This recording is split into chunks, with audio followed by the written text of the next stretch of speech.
Well, when you guys performed at 106 in Park, you finished in second place. Yeah.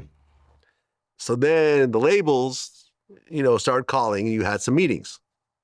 I think you met with Def Jam, you met with Sony, but nobody signed you. Yeah.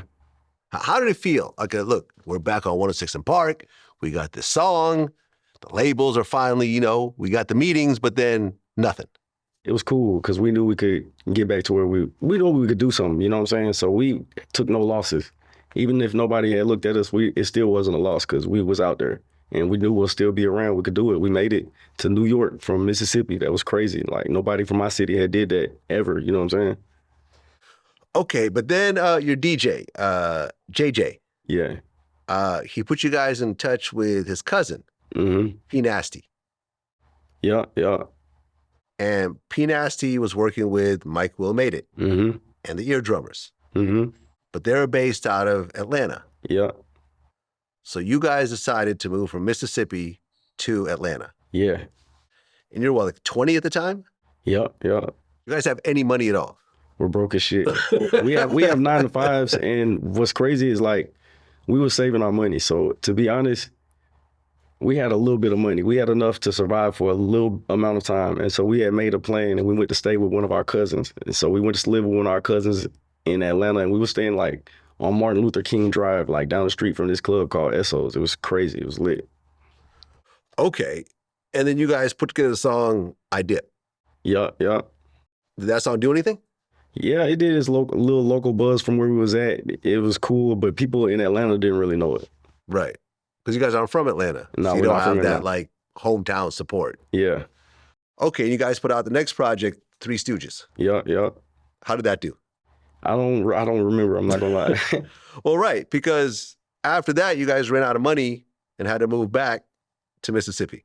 Yeah, so it was a crazy situation, but in the end, that was one of the things. It was just like, man, I was living in a tent behind Kroger's on Floyd Road. You were living in a tent. Yeah, I was living in a tent. So you were homeless. Yeah, I was homeless basically. So I was homeless. My brother was in a different. He was cool. You know what I'm saying? So whatever situation it was, it just wasn't right. So I went to go do something different. I went to chase my dream. I went to go stay in this tent behind Kroger's. I was working at Kroger's and Well, you would work at Kroger's, leave work, and go to the tent. Yeah, but I would leave work and I would walk to Walmart. It was a Walmart right down the street, so people wouldn't know, you know what I'm saying? Then I'll sit in Walmart for like an hour and I go back to my tent.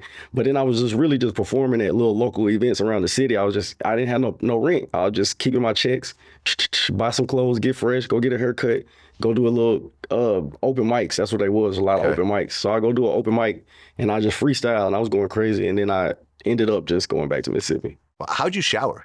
It was truck stops. They got showers at the truck stop.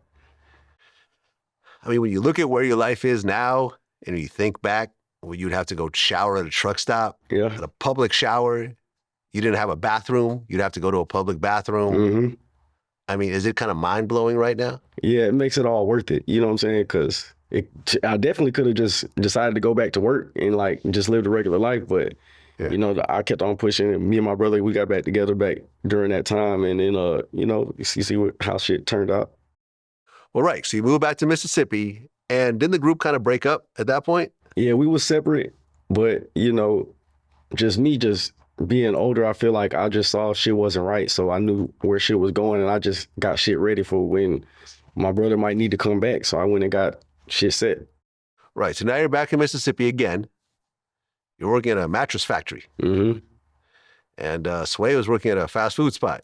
Yeah. So you guys are just, after all this, you guys are back kind of where you started again. Yeah. Was there points where you were like, man, this music shit just ain't? Yeah. I was finna go to the Army. Oh. I was thinking about signing up for the Army for real. And then I had went up there, I got the application or whatever, and I thought about it, took the application home, and I just never filled it out, and I just kept on recording for real. Then at one point, you get your own apartment. And then Swae and Andre move in with you. Yeah, but during that time that you're talking about, like right when I came back from Atlanta, so it's a little gap right there. So I had moved back to my grandma's house. So a whole bunch of people, my stepdad was living there and all this type of stuff. And one of the conditions of me living there was to have like a serious job. So I went to that temp agency and got that factory job. So I was working there for like 3 months, and I saved up them checks, and I got a spot for everybody, basically, you know what I'm saying? Because I knew they was great in Atlanta or whatever, but they was gonna end up coming back. So I got that shit set up. I had got the spot, and then my brother ended up moving back. Like I already seen it coming, you know what I'm saying? Now, during this time when you got the apartment, you had some problems with the police?